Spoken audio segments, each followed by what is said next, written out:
Welcome back to the Grand Solar Minimum channel. Today is May 15th, 2024. Happy Wednesday to all of you. And no, I wasn't sitting here talking with the mute button on. Anyway, glad you guys could join us tonight. This is our latest update on solar conditions.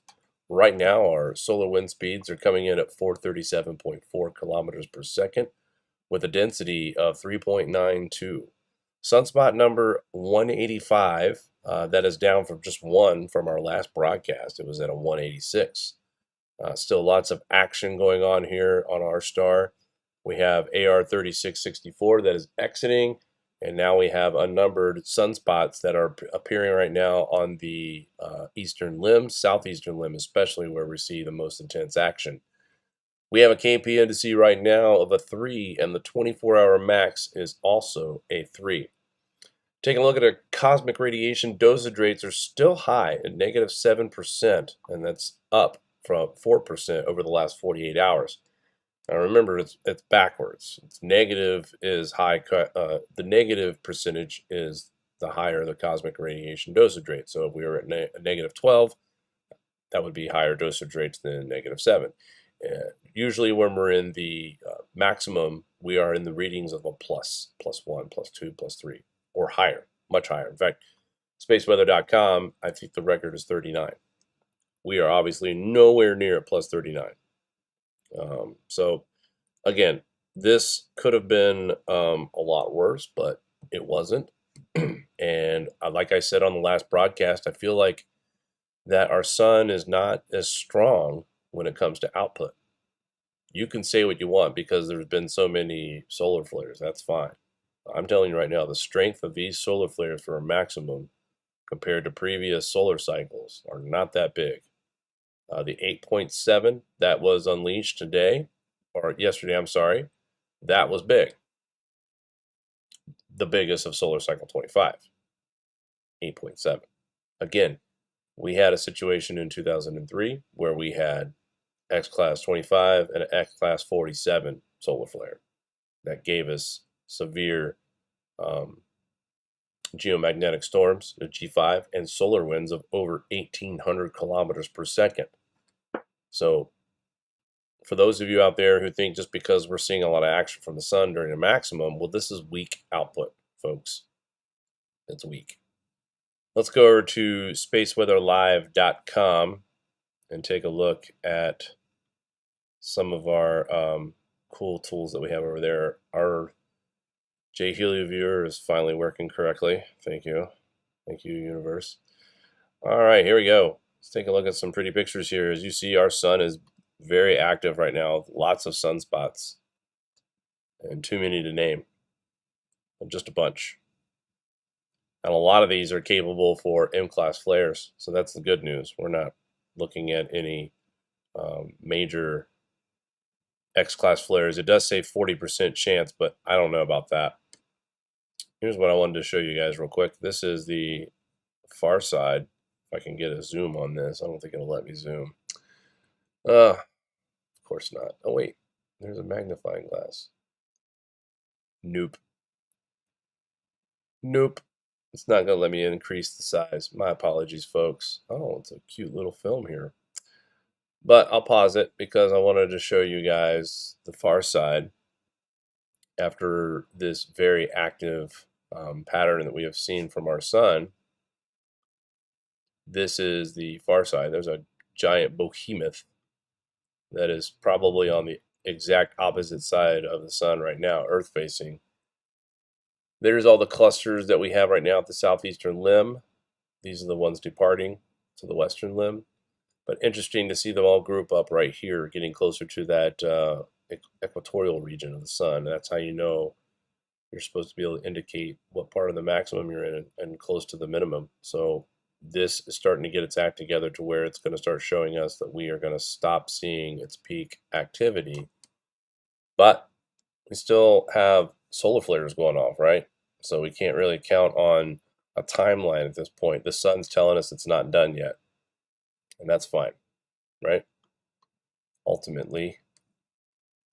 But let's get right into it. Geomagnetic storm watch was canceled today. A series of off-target CMEs emitted by departing sunspot AR 3664 has missed Earth. As a result, today's minor geomagnetic storm watch has been canceled. I'm sure we're all fine with that. Flares will continue until morale improves. The sun's morale is down, I guess. A new source of solar flares emerging over the sun's southeastern limb today at 1438 UT. It emitted a dramatic X-Class 3 explosion. I wouldn't say dramatic. Again, hype. It's all hype. A 3.4. But not only that, that same area, which is not numbered, also unleashed a 2.9. Okay? So it's a lot bigger than just AR 3664. Now we're starting to see possibility of a new sunspot that is emerging. What the hey? There we go. In the southeastern limb. It's not even, they haven't even named it yet. But this is the same sunspot that produced a 3.4, then a 2.9, back to back. We are having radio blackout issues, of course.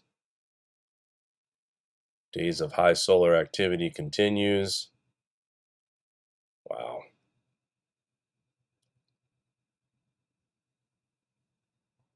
Radio frequencies were forecast to be most degraded over the Americas. Over North America, Atlantic Ocean, West Africa, and Europe at the same time of the flare. Look at that. So anything in the 20 to 30, maybe a little bit higher, 35 possibly megahertz, you did not have a signal. You were blocked out.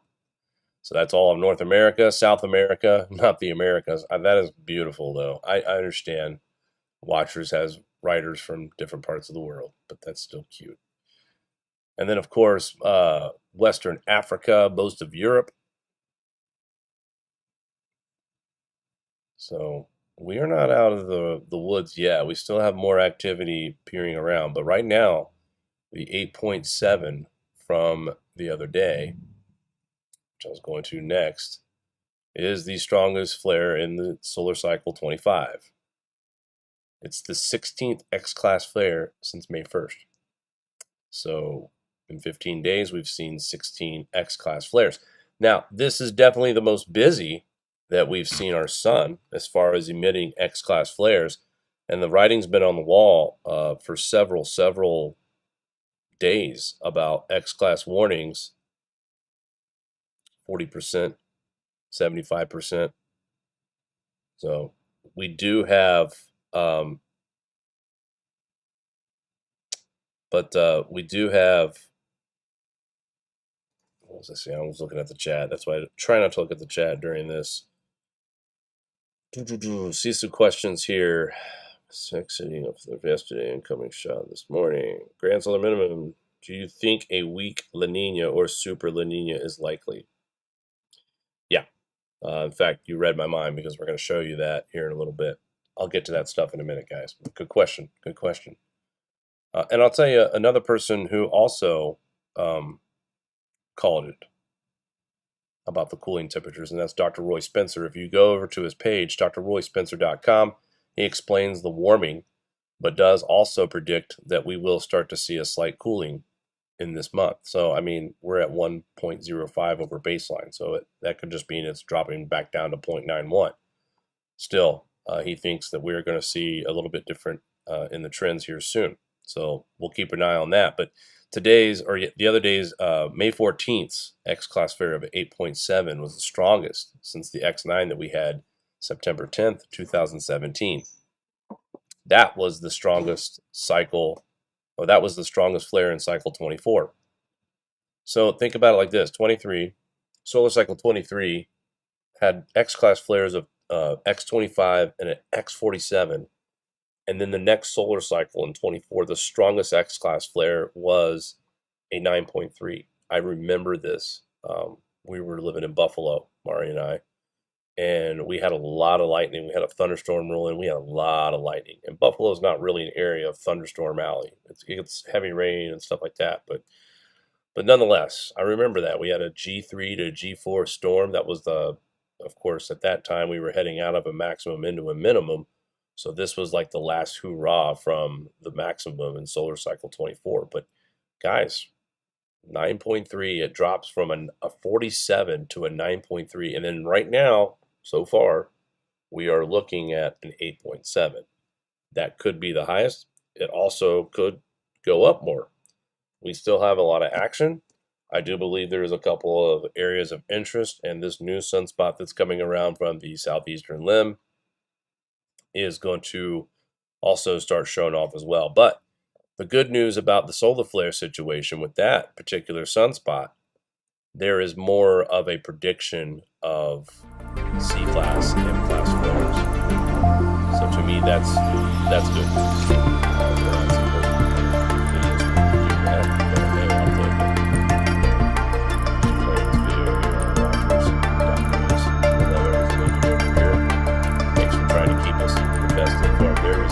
So it's showing you the two X-class flares, one on the western limb, city 3664, Unnumbered.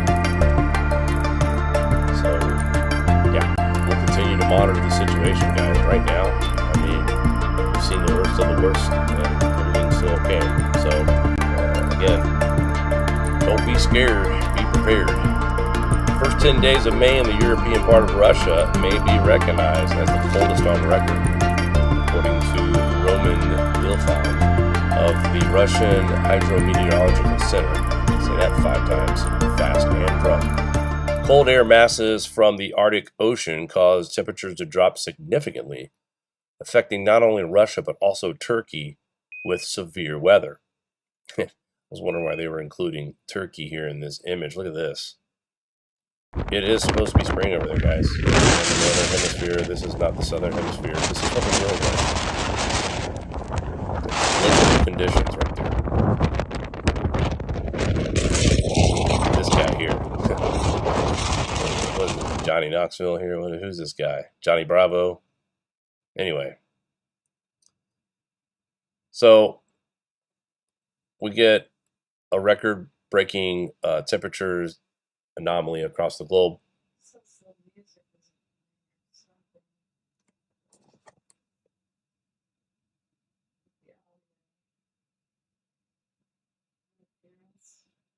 Yeah, there's nothing wrong with our sound. Breaking, just people are just trolling. Just start blocking people that start saying there's issues. I'm not going to say this once. I feel like that there's people out there that want to disrupt a show by saying, I can't hear you. Well, then it's your phone or your computer. It's definitely nothing wrong with us on this end. So anyone, honestly, I'm just not going to put up with it anymore, because I've never even seen whoever the hell Amir Hadid is. So you want to be a troublemaker? Go to Lee Wheelbarger's channel. He likes those people. Anyway, so we got record-breaking temperatures here in the beginning of May for the first 10 days. 8 to 10 degrees centigrade below normal. That would be 14 to 18 degrees here in the U.S. as far as the Fahrenheit, because we're the only ones that use Fahrenheit. I feel like we're missing something here. Like, everybody else is on Celsius, and we're on Fahrenheit. Like, we're too good for Celsius. Like, it's weird. But anyway, that's a big, significant, cooler month of May, obviously, when we're looking at snow and wind and probably a lot, frozen wind chill. And there was music over my voice. Well, that's weird. Well, okay, there might be music over my voice, but how's that relevant to someone who says I can't see you or hear you? Was playing, and it is the beginning. Okay, see, now I see. Okay, Melody. Yeah, I trust you, Melody. I got you. You're good. Melody is a long-term fan here, so I know she's just she's trying to settle everybody down, settle me down, right? I'm a little feisty. I guess all that cosmic radiation dosage rates are really starting to get to me. It's weird. Music was playing. I don't know what that could have been. I have headphones on, so I should catch like whatever kind of weirdness. That's weird.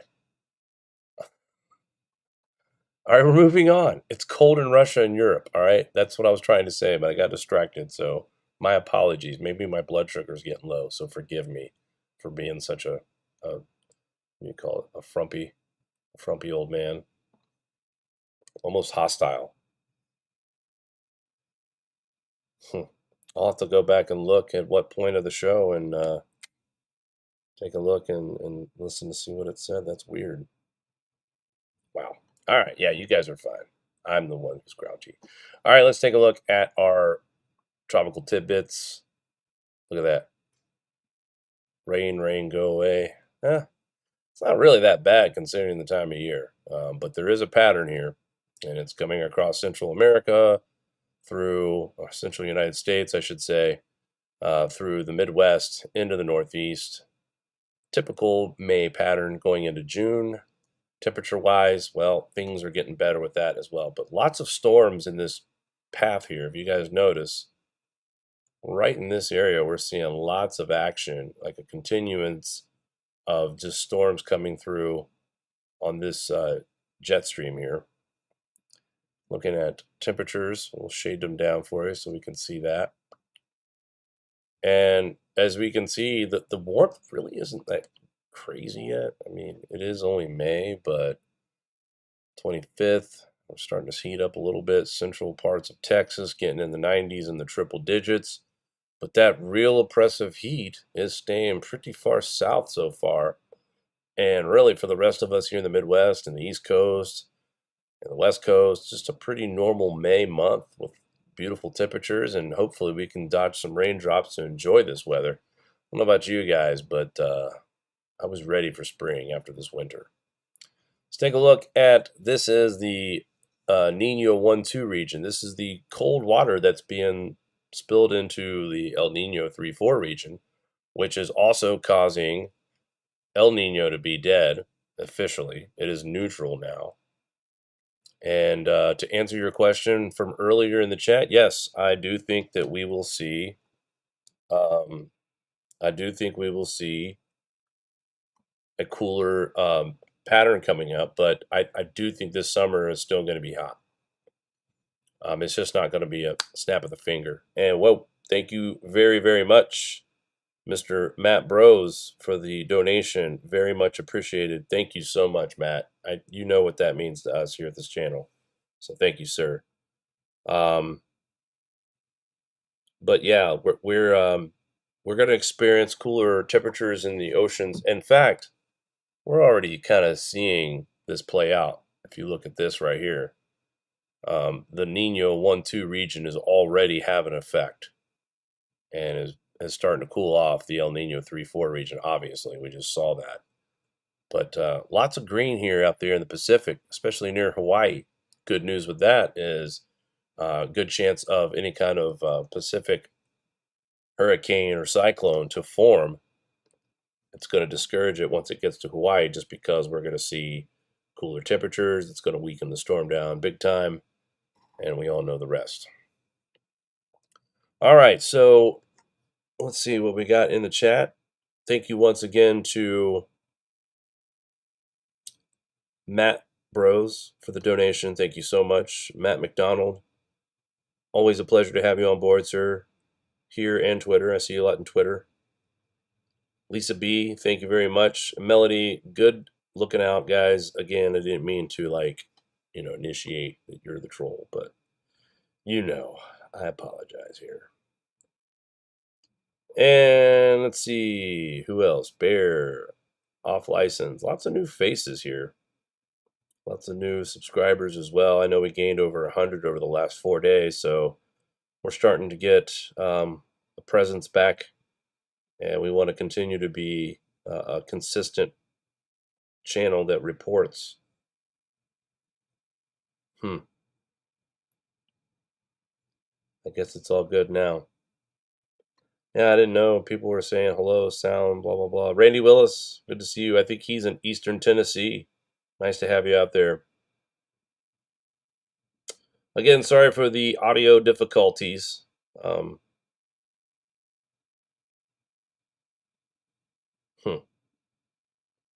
But thank you, Lisa and for trying to help out here. Same with Melody. Appreciate it. You know YouTube, they got the gremlins, so. It wasn't sound on your computer, Jake. It was someone else's that clicked on the PBS link and it had an audio thing and it screwed up their audio on their computer. So it happened to multiple people at the same time. Weird. Well, you know, again, it's YouTube for you, right? All right, guys, that's going to do it for us tonight. Again, to recap everything, lots of X-class flares coming from both ends now, the eastern limb and the western limb. We'll be watching the new ones that are emerging from the southeastern limb. Cooler temperatures to Russia and Eastern Europe. They have had one hell of a spring, not really much of one, still pretty chilly. And of course, we're watching El Nino turn into La Nina. Probably by fall, we will be in a moderate, what they call a Modaki La Nina. Possibly it could be a strong one, but that's a lot of up and down, real sudden, and that's what the GSM's all about, right? The sudden shift and everything. So, guys, stay tuned to this channel. We'll continue to update you on solar flares and other weather phenomena and seismic activity as it happens. Until then, until next time, I should say. We will talk soon, guys. Take care out there.